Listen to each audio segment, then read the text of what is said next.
Is the weird route required to get the best possible end in Deltarune, and is the weird route the original prophecy, are both questions which seek to attribute an overwhelming narrative importance to a disturbing side route that would justify our continued curiosity in its depravity. In Chapter 4, we are thrust into the idea of defying fate, that in order to circumvent the sordid fate of the prophecy that we, the player, are not privy to, the characters are required to take their own destinies by the reins. Nothing is set in stone. What is a more extreme way of defying fate than this utter perversion of events?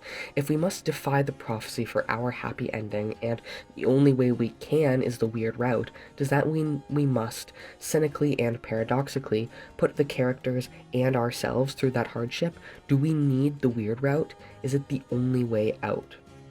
Put simply, no. I see the weird route rather as a meditation on autonomy and player choice, entitlement and our relationship to media, a bad trip and not an intended experience.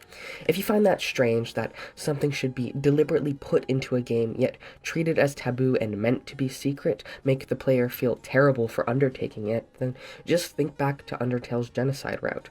Its qualifications are similarly obtuse, requiring complete eradication of every monster in the game, something statistically unlikely to occur even if you kill every monster you encounter. It is there to be obscure, scary, ruthless. It is something the game remembers, and it will haunt you in every successive run. The question of who wants the prophecy to be carried out, and why, is not one I'm here to answer. What I suggest simply is a refutation to the idea that the weird route is necessary to beat the game, and an implicit disbelief that the story only has one ending. The weird route as presented to us is a blight, an aberration, something gouged out that shouldn't be there. An alternative to a fate marked out in bloody glass and tears, yes, but not the correct answer. It is a path that only further strips Chris of autonomy, rips open old traumas, and drowns in despair a story that is, effectively, about hope, and about the extent to which people will go to for those they love, and what they believe is right. In essence, the weird route is repudiated at every turn. In the Hammer of Justice fight, we are informed about the eponymous book series Lord of the Hammer, which is based upon the prophecy upon which Dragon Blazers, nay Deltarune, is based.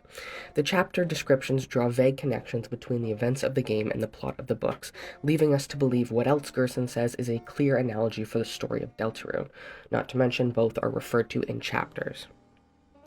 There was only one more chapter. After that, it all stopped. That next book, it never did get written. The story, it became so grand, so overwhelming, some say it swallowed up the author himself. The ones who could write the next, the youth, the pen was lying there for them to pick up, to make the next page. They never did. But you, my dear, I see a story lit up in your eyes. Burnin' bright, burnin' black, burnin' up everything. If the menu is to be trusted, Deltarune has 7 chapters, yet Lord of the Hammer only has 6, with no one having the determination to add on to it. I believe the suggestion heretofore is that the weird route will cap at Chapter 6, with Chapter 5 serving as an extreme climax, since we'll have all the related characters converging again after absences in the previous 2 chapters. Recall the Chapter 5 page on the Deltarune website, which seems to list the chapter numbers at varying sizes depending on how applicable the weird route is to them. Chapter 4, which is seemingly the point of no return, is still smaller in size than 5. Interesting to note how chapters beyond 5 aren't listed. This could be merely for practical reasons, it isn't fully fleshed out in concept, the main writing hasn't begun, so on and so forth, but may also suggest a full diversion come Chapter 6, where you're no longer playing a variation on the same game, but a fully fledged corruption. Something is going to go horribly wrong in Chapter 5 that renders whatever plan Chris and the Night Squad are working toward incapable of happening, and Noelle will be at the epicenter. Many people believe that Susie will be a boss at some point in the future. Why not in Chapter 5? In the normal route, you face down Asgore, but in the weird route, you reap what you sow. You pit Chris and Noelle against Susie and Ralsei, an escalation foretold by the sword route. In order to proceed, you have to hurt them. Maybe you even have to kill them. Can you stomach it? But at this point, you cannot go back. Nothing you do will abort the route. You have to keep going. Proceed, proceed, proceed. Do you finally understand the extent to which you've harmed Noelle? You may think it's a stretch to conflate the narrative of Lord of the Hammer with the Weird Route, rather than Deltarune as a whole. After all, it seems more likely that Gerson is talking about the prophecy as is, and trying to galvanize the Fun Gang into carving out a path that wasn't there for them, regardless of Weird Route shenanigans. Other than the website connection that I've pointed out, I too refer to earlier dialogue between Susie and Noelle at the Holiday Mansion. When referencing the Blood Crushers franchise, Susie says she's only seen the sequel when Noelle asks her if she's watched it. The same thing happens again in the basement. Noelle asks if Susie's played Dragon Blazers, come Lord of the Hammer, come Deltarune, and again she's only played the sequel. Here, they specifically call out the Weird Route. Noelle talks about an evil route that her parents didn't approve of her playing, and Susie says she might have done accidentally, but as she is now, she thinks she would choose the nice route. In this same conversation, Noelle mentions how the droning, repetitive music in the basement level scared her as a child. Dragon Blazers, as discussed here and paratextually elsewhere, is a clear analog for the secret game or the original game in the Sword Route of Chapter 3. There's a maze which you're unable to get through without the proper character guiding you, i.e. Noelle, as she mentions in her Holiday Girl blog post. In that same blog post, she says she's listening to Glacier from Dragon Blazers, which shares a name with the background music in that basement level of the Sword Route, a droning, repetitive track. The Sword Route takes players of the normal route through the broad strokes of the Weird Route without affecting their save file, and is likely the intended way of informing the player of its existence. We can imagine a world where Deltarune all released as a single entity, and instead of having players mess around and pick through the code, Chapter 3 served as the proper initiation to its made-at-home creepypasta special. Which brings us to another point, in tandem with Noelle having to do this Dragon Blazers route clandestinely out of fear of getting in trouble. The Weird Route is, well, weird. It's hidden, out of the way, gate-kept by a set of motions impossible for a player to accidentally stumble into. If it is the intended passage out of predestination, why make the affair so difficult? It is meant to be uncomfortable, create unease, seem like a haunted game cartridge, like you've unearthed something that you oughtn't have, a corpse meant to be hidden, lines in the code you've dredged up when they should have been left to lie, a body tormented and played with to the point that it's unrecognizable, that you can't bring back.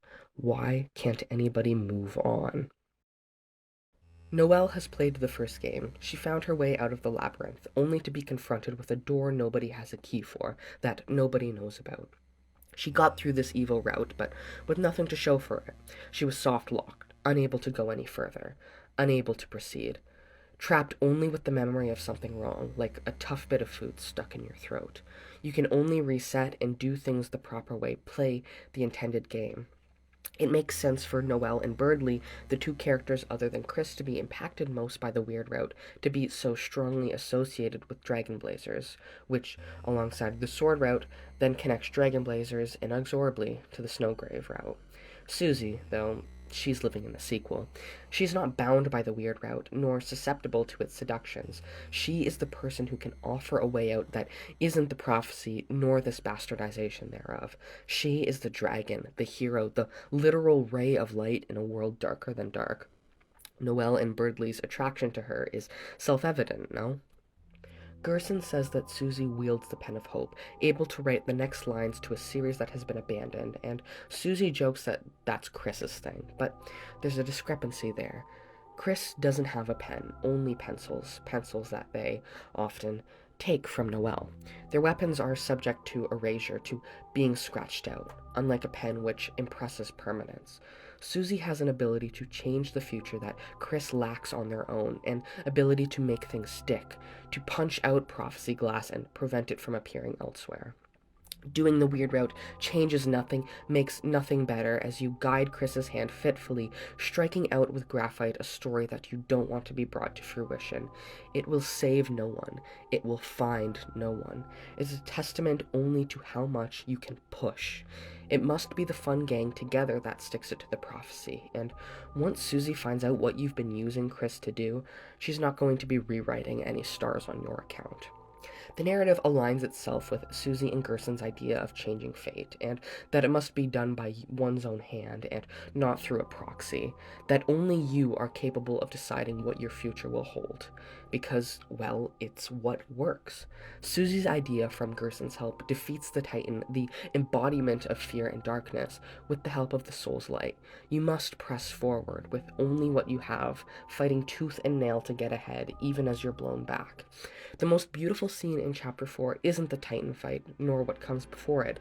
It's in the lead-up, the Fun Gang against the Knight's attacks, forging a new path for themselves as they share each other's pain, protecting one another from death, pressing onward no matter what.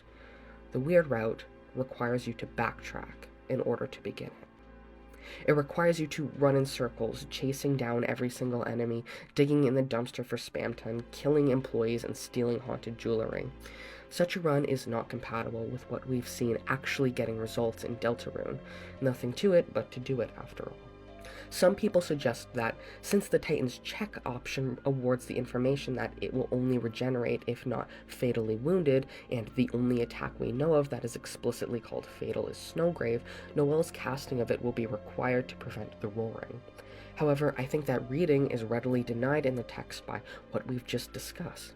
The Fun Gang do defeat the Titan without the Thorn Ring, without having to hurt Chris and Noelle over and over. It seems, after all, I couldn't be anything more than a simple puppet. But you three, you're strong. With a power like that, maybe you three can break your own strings. In the hospital, you can examine the abacus, which tells you that the beads march grimly along their set path. If you visit after Birdley has been hospitalized, it will say that the blue bead has been broken and torn off the track, suggesting that, while you've subverted the prophecy, the cost is unquantifiable.